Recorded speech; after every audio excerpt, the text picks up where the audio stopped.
Welcome back to Nick Lenz's Comic Corner, Classic Stars Non-Classic. This episode 814, Doubleshot of 708.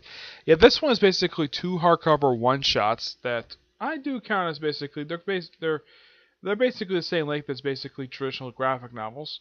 And the first one is Batman Birth of the Demon. Yeah, normally if I think, okay, graphic novel, but yeah, even though this is a giant-sized one-shot, but it is technically an original graphic novel.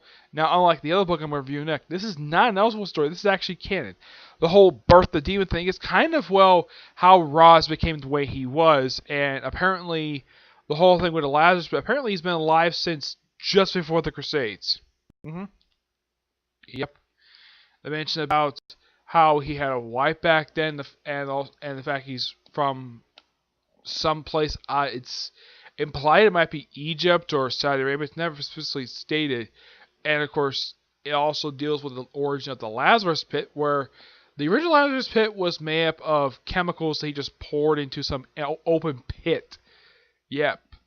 And I gotta praise the fact that this particular book is actually written by one of Ra's al Ghul's creators, Denny O'Neil.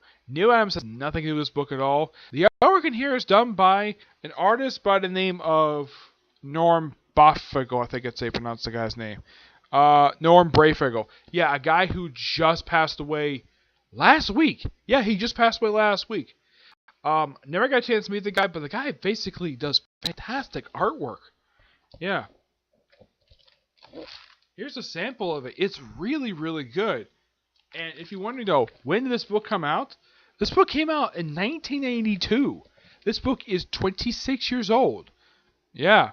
And it's in not bad condition for a 26-year-old book. And of course, it's actually the first of like 3 books with the whole thing, with the whole of the Demon trilogy. There's also Son of the Demon. I believe there's Bride of the Demon as well. Yeah. So, I gotta praise Danny for doing a fantastic job with his origin story. And I'm gonna give this book roughly a 9.5 out of 10. It's really, really good. The whole main story of the thing is just Batman and of course, Batman having an obsession trying to stop Ra's al Ghul from being, restored via the Lazarus Pit. They actually show frequently about not only him using it, but a few people using it as well. Alright, next up is an Elseworld story. This is Batman and Dracula, Red Rain, written by Doug Moak and artwork by Kelly Jones. Yep.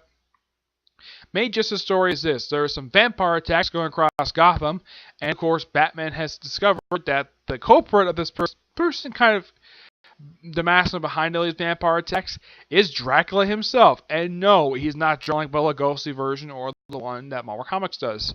Those who are curious though, when did this book come out? 1991. Yep, this book is 27 years old. And when the story ends, they actually have it where it does set up its own sequel. Because at the end of the story, Dracula dies. Yeah, Batman kills Dracula. The only other Batman characters actually besides Batman himself is Commissioner Gordon and Alfred. And that's it. There is no Batman villains in here at all. Also, Batman falls in love with a vampire in here. And he himself gets turned into a vampire at the end. He basically is declared legally dead, so Alfred gets all of his money. And they have this thing where, oh yeah, Bruce Wayne can be Batman forever because, well, he's legally dead. Now, after this particular one and its follow-up, the characters from this particular Earth do reappear in Convergence. Yes, they appear in 2 Convergence miniseries.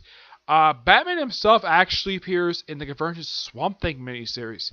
Yes, Convergence Swamp Thing. His villains, the ones that turned vampires, they actually appear in Convergence Wonder Woman of all things. Yes. I'm not kidding about that. They really do.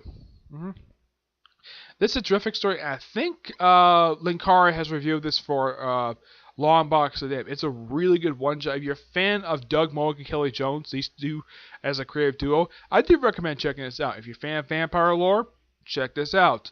And definitely, I do recommend this Batman fans. Even though essentially this is an Elseworld story, but it's a good Elseworld story. But it's not the first one. The first one was Gotham Against. That was the first Batman Elseworld story. This is like the 3rd or 4th one. but it is really good. I'm giving this book a 9.5 out of 10. It's really good. Okay. Excuse me. So that's it for this particular review. Stay tuned later on today. I'm hopefully going to review the new set of One Punch Man because I read it yesterday, and maybe part 3 of D Gray Man. Where I talk about season 3. I'm working on right now. Okay. But to your next review. Bye.